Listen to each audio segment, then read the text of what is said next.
Good morning and welcome to the Smash series, which is an opportunity for us to still connect with you during these times of weirdness with COVID-19 restrictions. Now, a huge thank you to our sponsors who make it possible for us to meet with you both through field days and workshops, and also this way through the online forum as well. It's an opportunity for you to ask questions of our experts. So I'll tell you a bit more about that shortly. But thank you to our sponsors, of course, Dairy NZ, Balance, Diosan, FMG, Pioneer, Rabobank, and Waikato Milking Systems. Well, calving season is about to get underway in New Zealand on many New Zealand farms. And who better to speak with than Joanne Leigh from Top Notch Calves? Together with her husband, John, they have, they've got it down to a fine art, this raising top notch calves. So Susie Woodward is going to speak with Joe and we're going to find out all the secrets about raising those calves. Susie, over to you. Thanks, Anne-Marie, and welcome everybody. Hello, Joe. Hi, Susie. Great to be here today. Yeah, fantastic. This is my favourite time of year. I love calf rearing, and so the preparation is definitely key to a successful calf rearing. So that's why we have you here to help give our viewers a bit of advice and some tips on how to make the season go smoothly. Joe, why don't you start off by introducing yourself and telling us a bit about who you are and what sort of system you run. Cool. Thanks, Susie. Hey, it's great to be here, everyone. We have had a number of field days over the years at Top Notch Calves. This is slightly different doing it online, but hopefully everyone can hear and understand. And we've got some photos to share with you as well. What you're going to hear today, it's a real team effort between John and I, and we've been calf rearing for 17 years. And prior to that, we were dairy farming and raising calves on farm with our cows. So what you'll see and hear today is accumulation of all of those years. So I've got an agricultural science degree from Massey, and I've always loved animals. So perhaps, Louise, if we could just bring up the first photo. So what I'd like to share with you over the next half an hour are some tips and tricks that you can use to improve your system. So the grass always looks greener on the other side, and this is a classic photo showing that. So John and I have had the luxury of starting from scratch with our calf rearing unit. However, there are lots of things you can do with your own calf rearing setups to change and make them slightly better. So that's what I'd like to share with you today, some tips and tricks to do with facilities and to do with your systems and how you look after your calves. So if you could grab a pen and paper and just have that nearby so that you can write some of the little tidbits down as we go. It could make a big difference to your calf rearing results and you and your staff's welfare. So we'll flick on to the next photo. And over to you, Susie. Right, so Joe, maybe you can just start out by telling us about your current setup and how many calves you rear. So we rear up to 9,000 calves a year. Louise, can we just have the next photo? Most of those are Friesian bulls and a lot of Hereford Friesian cross bulls and heifers.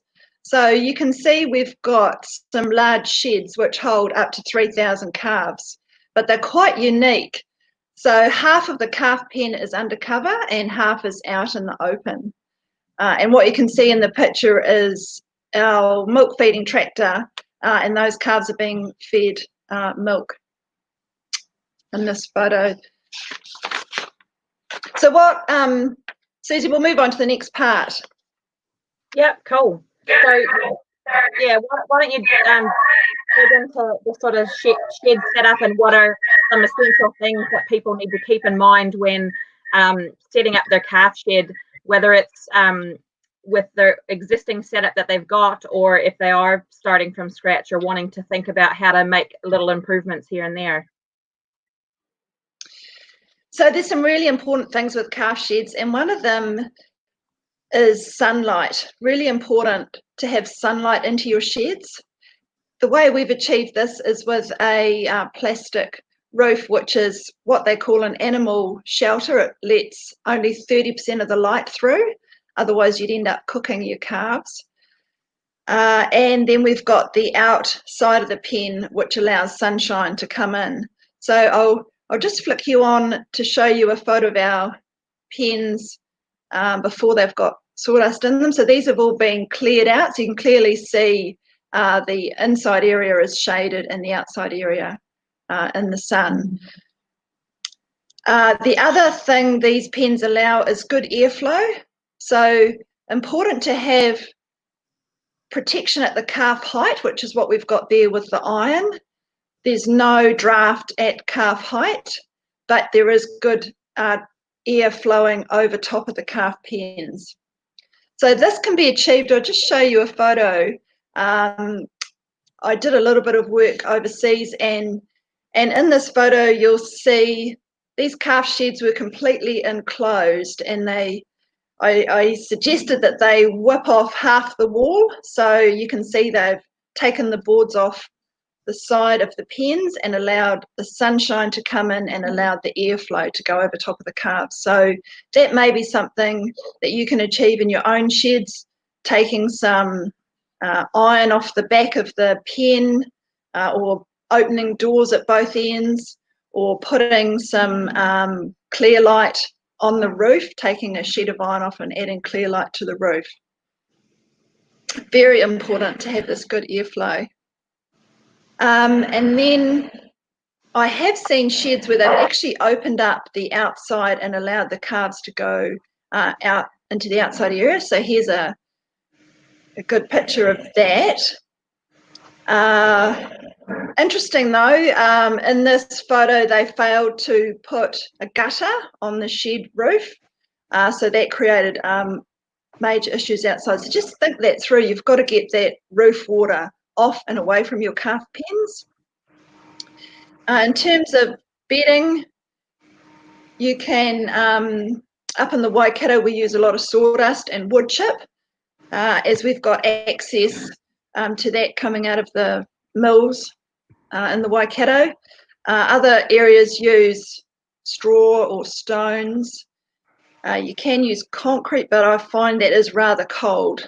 Calves sitting on concrete isn't the best. So here's another example. This is a brand new shed that's been built, but the issue with this shed is there's no protection at calf height.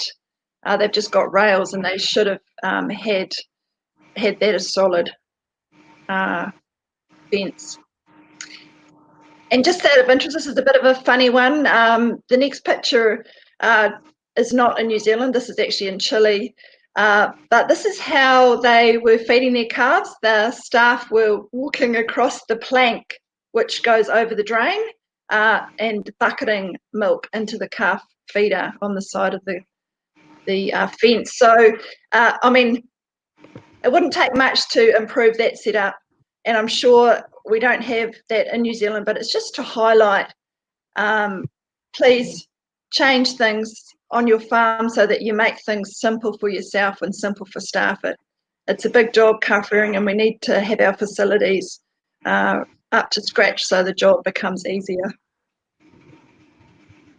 In our setup, we've got our meal under cover in the middle of the shed at the end of this pen. We have our water trough, that's the grey one on the left on the gate. So it's very easy to clean the water trough out every day. It's just a small trough, so easy to lift off the gate and tip out, and we scrub it with a brush, a dish brush. We also have a number on the gate, so we've got a tag, a green tag, and then the red drum is the milk drum. Yeah. We also have drainage under our pen, so we have an overflow running right through the middle of that pen, and every pen in our sheds, and that's all hooked up and goes down to our effluent ponds. That gets the water from any rain on the outside part of the pens, plus any calf manure out and into the oxidation ponds, the effluent ponds. Before we start the season, we also water blast the pens so that they're 100% clean and free of any manure from last season. Anything else you want to add, Susie, or ask me about? No, I just want to comment that your point around having light in the shed is really important.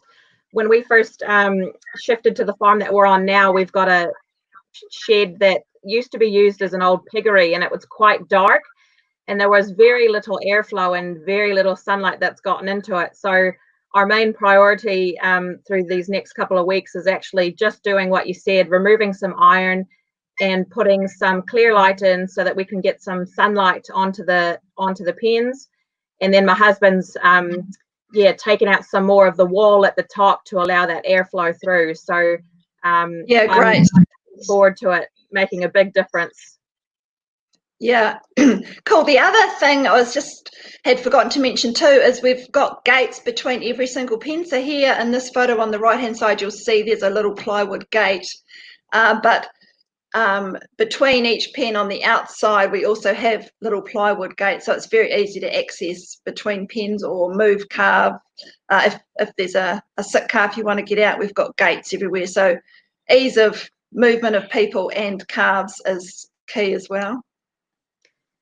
Yeah, that's another really good point. Oh, sorry guys. One of the things that we did on a shed that was really deep from front to back, we actually ended up cutting holes out the side on the ends of the shed to make a laneway down the middle, and worked from inside the shed rather than outside, and that made a huge difference, not only to the calves but to the workers' comfort and enjoyment in the shed. So yeah, sometimes it just takes a little out of the box thinking, and you can do something fantastic with what you've got. You just have to think a little bit differently sometimes. Yeah, that's right. Cool. Perhaps we'll take those photos down, Louise. And are there questions, Susie? Let's see. Yep, we've got a question here from Jens. It says, "Hi Joe, how often do you spray everything with Virkon, please?" Good question. We actually don't spray our main pens at all, because the calves go into those pens and stay in groups of 22 for at least the first 3 weeks. And after that stage, they're pretty robust. We do spray our hospital pens though weekly, and more often if we've got a bad bug in there, and top up the sawdust. And we don't use Virkon. We actually use a product called Sterigen, which also kills protozoa, which is your crypto. Cool. And then another question, how long do the calves stay in the shed, and how do you deal with the feces buildup? Yep, so the calves stay in the shed about 6 to 7 weeks, basically until they're weaned off milk. And we we top up the bedding during the season, and then we take the whole lot out in December, and the sheds are empty until end of February again. And that the bedding actually gets spread around the farm as fertilizer. We've got an effluent muck spreader that we use to spread it. Perhaps we should move on, so in case, because we've got a lot more to cover. Yeah, we've got, why don't we go into your milk feeding and how you sort of handle the day-to-day logistics of doing that. Great. So we'll pull up the next photo, Louise. We buy calves in at 4 to 7 days old. So the important colostrum feeding happens on the dairy farm where we buy them from. So I'll just make a couple of comments about that. Calves need 4 litres of first colostrum within the first 24 hours, and ideally the first 2 litres of that within 6 hours of being born. So colostrum is essential for calf health and calf growth. So that's key point. But going back to our system, once the calves are 4 days old, then we feed them once a day, and we feed them warm milk. They're babies, so they need consistency of feed. So we have to be very careful that in our system, so the youngest calves get the freshest milk all the time. We feed them the same time each day and the same milk each day. And the way we fill up our sheds means that the youngest calves get fed first and then progressively on to the older calves. So in the height of the season, we can warm up 6,000 litres of milk, and we do this through a vat of warm water, which sits at about 39 degrees, and we pump milk through it to warm it up. And on a smaller scale, you could use a Schoof heater in a 200 litre drum, and if you want to warm smaller amounts of milk up, just put 4 litre tuber in a bucket of hot water. Calves stay in their pens until about 3 weeks old, when they go over for disbudding. But the first 2 to 3 weeks is the critical time. So here we're looking at a photo of our tractor feeding calves. So we have 22 teats on one of those red drums, and they're homemade drums. We have on the trailer, we've got 2 3,000 litre vats, and just in front of those vats we've got a pen. So if we find any calves that aren't aggressively drinking or are ill, they get taken out at feeding time. So one person's on the tractor operating the boom and the PTO pump, which centrifugally pumps the milk from the vats through the boom and into the drum. And then with the newest calves, we'll have 2 or 3 people in the pen, making sure those calves get on and drink well. We do take out slow drinkers and sick calves and move them. The sick calves go to the hospital pen, and the slow drinkers go to a slow drinking pen, which is at the end of the shed. One other comment I was going to make on dairy farms, I do think it's best to keep the bobbies separate to your replacement heifers. And if you can, your heifers need to go into pens where they're going to stay. So you might be filling them up to 20 calves, so it might take a couple of days to get to 20, but don't move them. And your bobbies the same. The bobbies should come in and go into their pen. That's where they stay for 4 or 5 days. You just avoid moving bugs. When you move calves, you're moving bugs, and what happens is halfway through the season you'll have a real issue because there's a build-up of bugs in those pens because every calf has gone through. Whereas if they can just stay in the same pen, it's much healthier. Just move on to the next photo, which is a closer up one of our tractor. Nothing flash, but you can see the milk vats on the back of the trailer and the sick calf pen. On the side, we've also got a red label. So if we've got a pen that's perhaps not 22 calves, so they don't get the full amount of milk, we'll put that red label on the outside gate of the pen, and that just notifies the driver of the tractor to count how many calves are in that pen. We've got a question here around your feeding. It's a question from Kelly that says, in your opinion, why do you choose to feed calves once a day as opposed to twice a day?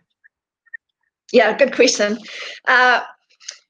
We have tried twice a day, and the trouble in our system with twice a day is we haven't got compartment feeders. So 22 calves will get 90 litres of milk, which is 4 litres of milk a calf.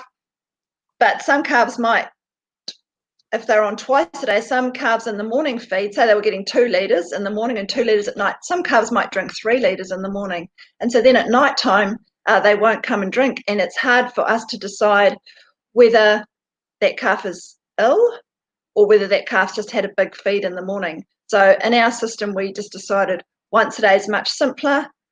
4 litres once a day for the Frisian calves, and if they're not drinking, there is definitely something wrong with them. So that's one of it, one part of it. The other part of it is it encourages them to start eating meal, because they do get a wee bit hungry in the afternoon. So they start nibbling meal, and we do want them to get onto meal to start their rumen development at an early stage. Yeah, fantastic. Okay, I don't have any more questions related to milk, so maybe we move on to the next topic, and tell us how you take care of animal health issues, sick calves, from whenever they're spotted. Great. So this picture's a picture of Karen, one of our senior calf rearers in the pen. So you can see her just leaning around. Sometimes 2 calves will try and attach to one teat, so she'll just be separating them out. But in regards to sick calves, really important for those people in the pens to pick up calves that aren't doing very well. So, and the other thing is, it's great to have a separate area where those calves can go so that you can focus on them. So here's quite a large hospital pen, but it's very clear that that's what it is. Any sick calves can go into this pen. This is not on our farm, this is on a dairy farm. And then they can be looked after. It helps you focus on just that group of calves. Once the main ones are fed for the day, you can really focus on your calves that aren't so well. It also minimises the risk of disease spreading in the main pens because you've taken those calves out. And it means you can feed them 2 or 3 times a day depending on what their requirements are. So if a calf's scouring, we will take them completely off milk and onto electrolytes. Generally, they'll get 48 hours on electrolytes, and they'll get up to 3 feeds a day. So this is a picture of a shoof tuber. So really helpful for tubing calves that aren't aggressively drinking or aren't being able to drink enough. So that goes straight down into the calf's stomach. That's a 2-litre shoof feeder. There are other feeders, and if we just flick Louise back to the screen, there's another tuber. It's called an Antahi tuber, and it's got a flexible neck, and it's got a 4-litre bottle, which is really helpful. So if you're giving a number of calves 2 litres, you can fill this up to 4 litres and do 2 calves before refilling. And the flexible neck is also really helpful too. So we use those.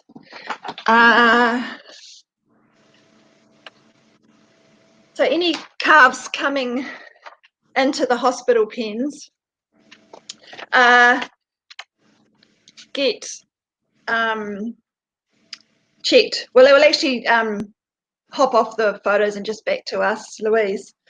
They get an animal health check just like you would if you were going to the doctor.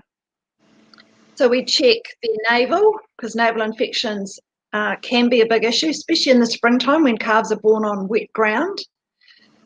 So one thing on the dairy farm, it's best to spray the navel as the calf goes out of the paddock into the calf trailer, and then spray the navel again once it gets to the calf shed, because that's the biggest risk and entry for disease is through the navel, and calf can fall over in the trailer and get stepped on by other calves. So just by spraying it twice, you'll minimise the chance of a calf getting navel ill. Respiratory infections can be a little bit of an issue as well, especially if calves are cold. So they can have a runny nose, can have be breathing really quickly. So respiratory infections can be an issue. Those are probably the two big ones for us. So when a calf goes into our hospital pens, it gets that health check. It gets a tag around its neck on elastic. So we have different colour tags to easily identify calves and a number on it. And on the whiteboard, we've got a big whiteboard in our hospital pens. So it might be yellow, number 5, has a naval infection, needs penicillin, and we write the date for 5 days on the whiteboard. And every time it gets treated, the whiteboard gets ticked. So we know that that calf has had its treatments. The other really important medicine we use is Metacam 20, which is an anti-inflammatory. So that helps reduce the pain for an unwell calf and encourages them to drink again. Just makes them feel better, a bit like Pamol for babies or toddlers. In regards to electrolytes, we actually mix our own because we use large quantities. But on a dairy farm, I'd suggest you have a bucket of Dexolite, which is great go-to for a calf who's just slightly unwell. If in regards to electrolytes, if you've got quite a sick calf, the vets sell individual sachets of higher spec electrolytes, which can be useful if you've got a bug that is quite aggressive.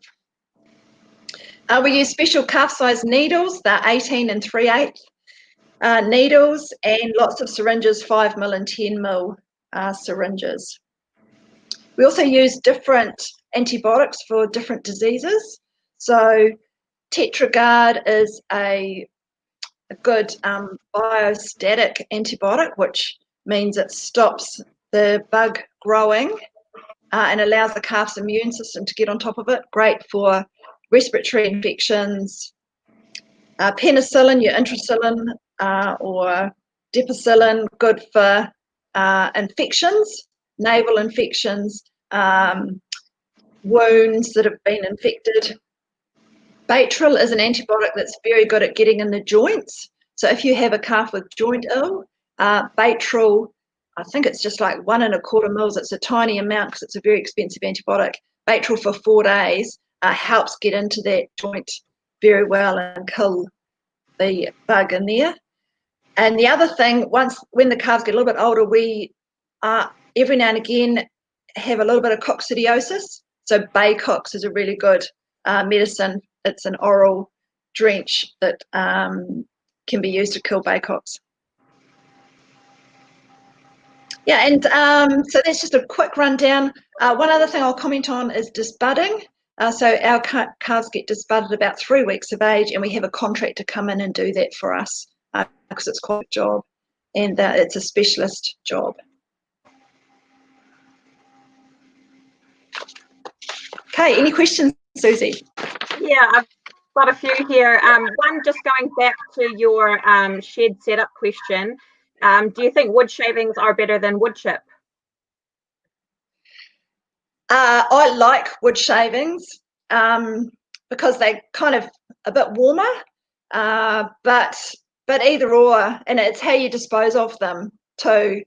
Wood chip can be more difficult to dispose of because you'd need to compost it to allow it to break down a wee bit. It comes down to price and availability. Really. Yes, very true. Okay, I've got another question here around your milk feeding. How do you manage feeding milk powder and penicillin milk if you do so? Okay, so we don't ever feed straight penicillin milk to calves because I don't think that's the right thing for young calves. We will feed, if someone has put 1 penicillin cow in their whole vat, we will buy that milk off a farmer and feed that to calves because it's a minuscule amount of penicillin, but we don't ever buy straight penicillin milk. And in regards to milk powder, we have a 3,000 litre vat, and we have water going into that vat, just cold water, and we add bags of milk powder to that, and then we blast them with a high pressure hose as well. And then we leave that overnight to mix before we feed it the next day. So that's how we do large amounts of milk powder. Fantastic. Then we've got a question around how often are you cleaning the milk feeders? Okay, so the milk feeders in our main pens do not get cleaned. So they stay in the pen and they are gravity fed, so there is no milk left at the end, and the rain washes them every now and again, but basically they don't get cleaned for 6 weeks until a new group of calves goes into that pen. In our hospital pens, however, we're using milk bar feeders over the gate, and they get cleaned every feed, between every feed, and they may get cleaned between groups of calves if we're worried about a bug. Jo, just a question I had. Those feeders that you've got in your main pens, you say they'll drink all the milk out of them and it'll be empty. How do you keep them standing up and not getting knocked over by the calves? Yeah, okay. The milk feeders are, the top is half a 200 litre drum. So with the base sitting on top of 2/3 of a 200 litre drum. So the top is like that, and then the bottom is like that, and inside the bottom we've got a waratah stand which is holding it secure in the ground. Yeah, so you don't want them to get knocked over. So the drum itself slips over top of the waratahs. Fantastic. Okay, I've got a few more questions here. Are you using any routine health promoting additives? We do add bio-support to our milk, which is a probiotic. But apart from that. Okay. Then another one. When do you give first drench and what product do you use? Is it mineralized? So we drench the calves once they've been outside for 2 weeks. And yes, we use a mineralized drench. Just depends on, I can't tell you exactly what product we use because we do change. It's specific for calves that are around that 90 kilograms, and not all products can be drenched on those younger calves, but definitely mineralized and oral. And sometimes we do also blaze the calves for lice, just depending on the time of the year and if we've got an issue with it when they're in the shed. So it's just a pour on their back. Cool. Another question around, do you offer meal from the day you put the calves in the pens? Yes, we do. So we are going to cover that off now. So perhaps that's a good lead in, Susie. We're going to talk about meal and pasture. So we do have ad lib meal in the sheds for the calves. So right from the start, and we just have a little bit in the bottom of the meal bins to start with, and then top it up because it's important to keep it fresh for them. You don't want to put too much in because it does go stale, a bit like biscuits left in an opened packet. So always have meal and always have fresh water, and they have their milk once a day. When it comes to weaning, we wean them on live weight, about 75 to 80 kilograms, and we wean them really slowly off their milk because milk has been the main part of their diet. We drop half a litre per calf per day. So day 1 of weaning is 3.5 litres per calf, day 2 is 3 litres, and we drop them down. Everything else stays the same, so they're weaned in the sheds. They just start eating way more meal during that period, so we have to top up their meal bins daily. Once the calves are weaned off, then they go outside onto pasture, and they get up to 2 kilograms of meal per calf per day, and they're shifted around the paddock. So Louise, if we could just bring up the photo of the calves outside. When they're outside, we have meal bins in the paddock. So we have a 200 litre drum, which is cut in half, and we've added a batten to the side of it so that we can move it around.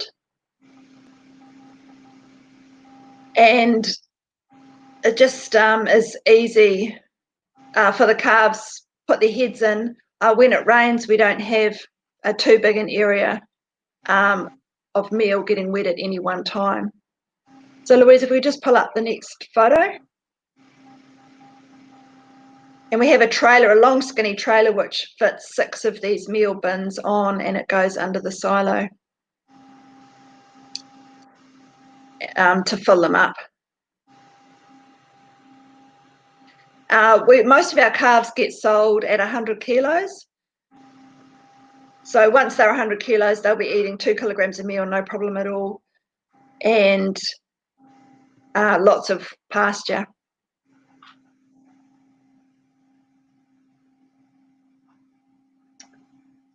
Shall I do a couple of questions related to the feed, Jo? Yeah, that'd be great. Okay, so we've got just what meal and fibre do you offer the calves? So we feed pelletized feed because the wastage is less. So our pellet has so half of our meal is a pellet and half of it is whole grains, so whole maize and whole barley. Some people will feed a pellet and feed hay. So in our setup, the maize and the barley, the whole grains, actually create the fibre to help the rumen to grow and develop. If you're feeding a straight pellet, you'll need some source of fibre, as in hay or straw, to help that rumen. Jo, if you just put the screen back up for those photos, and Louise can get those on for you. Yeah, they are up. Unless it's dropped out, something's dropped out. I think you might have I'll just reshare that screen. Yeah, cool. Okay, cool. Keep asking the next question. Okay, cool. So, okay, some of these go back to a bit of the milk that you're doing. So we've got one here on, I think, just clarification around that you use both fresh milk and milk powder. Yes, we do. Yep. So we buy a lot of milk from local dairy farmers, but at some stage that runs out once people have finished calving and have surplus milk. So we then move on to milk powder. And we use a lot of calf milk powder because we like to use a high quality powder. And so with that milk powder, there was a question around when you're mixing it up, if I can find it here. How long will that milk powder last when you mix it, and will it go off once you mix it? So generally we just mix it the night before we need it, because it does go off. It tastes the yummiest when it's first mixed. Yeah, fantastic. And just a question on what is your electrolyte recipe? Good question. I can't tell you what it is off the top of my head because it's a range of dextrose, potassium, and sodium bicarbonate, and all the little bits and pieces. It's not really worth mixing your own electrolytes unless you're using large amounts, because it's too easy to get the mixture wrong and to not have it mixed up correctly. So there's just a picture of our calves outside in the paddock. And to the left, there's a little, the corner of a meal drum. I actually haven't got a really good photo of a meal drum, but the next photo coming up is a calf we've reared on contract with its nose over the meal drum. So they're just plastic drums cut in half, and then we just staple a batten onto the side of them so you can move them around. They're too slippery otherwise, and they're quite heavy. When you put 40 or 50 kilograms of meal in it, you need to be able to move it around and get it off the trailer. It's quite cute, eh, that one? But really important for calves to be on beautiful fresh pasture, as this bull is. And yeah, nice, yummy, appetizing grass. So are there any other questions? Yeah, we've got a few here, Jo. Maybe we can quickly whip through them. When you bring the calves, or when the calves are brought to the farm for the first time, what's your routine with feeding? Like, do you feed that day? Do you do any animal health on them? Okay, so when calves arrive, the truck backs up to the shed where they're going to be living, and the calves individually go into a little crate, and we do an animal health check on them. First of all, we check to make sure they are bulls, and they have their navel checked, and they have their nose checked to make sure they've not got a respiratory infection. They actually get a Salvexin vaccination, the first one on arrival, and then they go into their pen where they're going to stay. Was that the whole question? Just when would you feed them milk? And if they have come from the sale yards, for example, and they've had a long day at the sale yards and then on the truck, they will get electrolytes as soon as they arrive. So in those red drums, we'll put electrolytes, warm electrolytes. So they'll get a feed then. And then the next morning, they'll be the first ones fed warm milk. Cool. Then we've got, what ages are your calves reaching 100 kilos? At about 11 to 12 to 13 weeks. It all depends on the weight that they are when they arrive. Yeah, so a 40 kilo Frisian bull will reach about 100 kilos in 11 to 12 weeks. Cool. And then we've also got here, what are your thoughts on exercise and vitamin D for bone health? Not sure about that one. That's a tricky question. We rely on our feed to provide the nutrients for the calves, so using high quality milk powder and or colostrum milk from local farms, and high quality meal which is mineralized, and then once again mineralized drench, and pasture that's been, you know, well grown, and yeah, to avoid any specific issues with vitamins. Cool. How would you transition the calves from milk to milk powder, or do you just have an instant transition?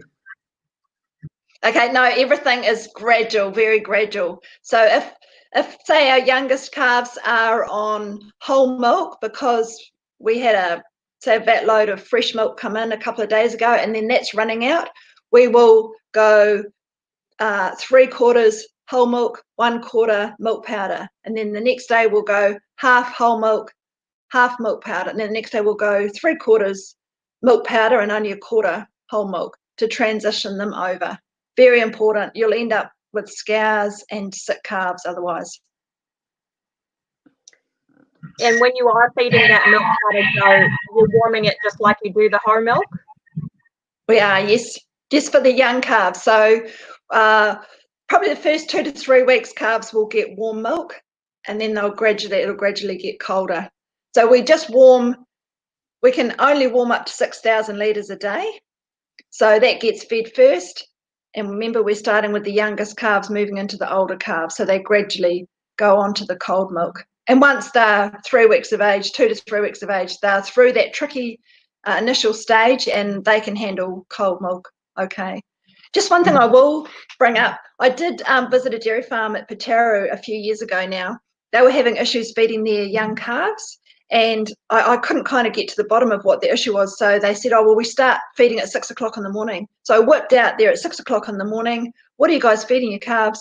They were getting chilled colostrum milk out of the vat and wondering why the calves wouldn't drink it.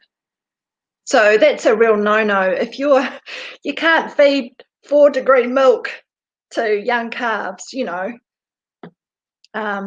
So warm milk does go down a real treat with those younger calves, and as they get older, they can handle air temperature milk, you know, 15 or 18 degrees, good as gold. Right, I think we've got 2 more questions here, and then we might wrap it up so that we don't go too much over time.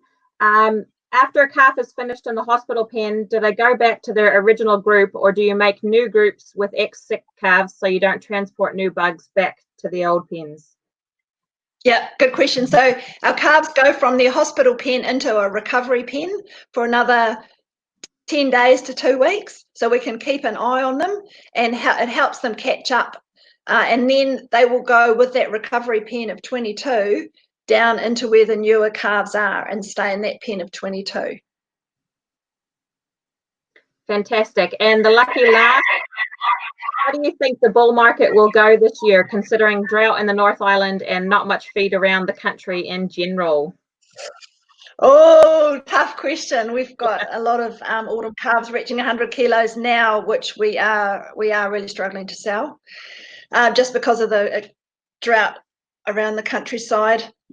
It's anyone's guess. It's difficult to know. I would hope that it would go okay, but I'm not 100% sure.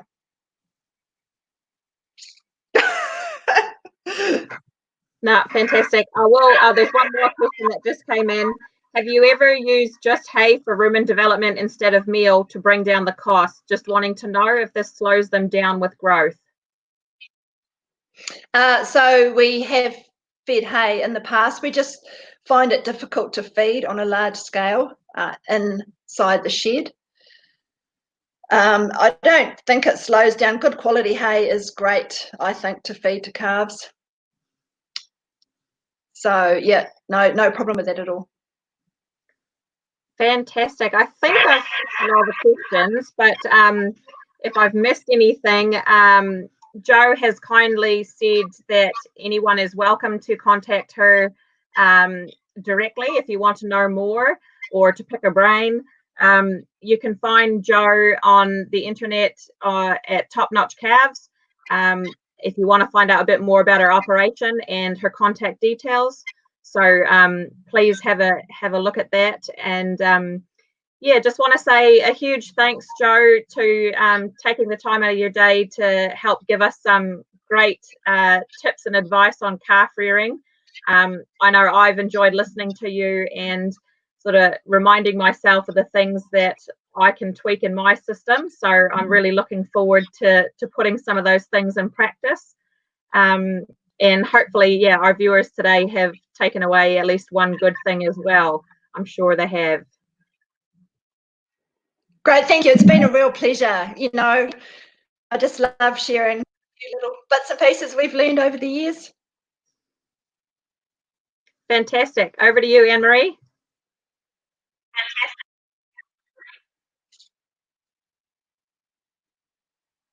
Anne-Marie, you're on mute. Really, we should have that resolved by now. Thank you so much, Susie and Jo. That was excellent to listen to. There were so many helpful ideas and practical tips and fantastic questions coming in as well. So thank you if you asked a question.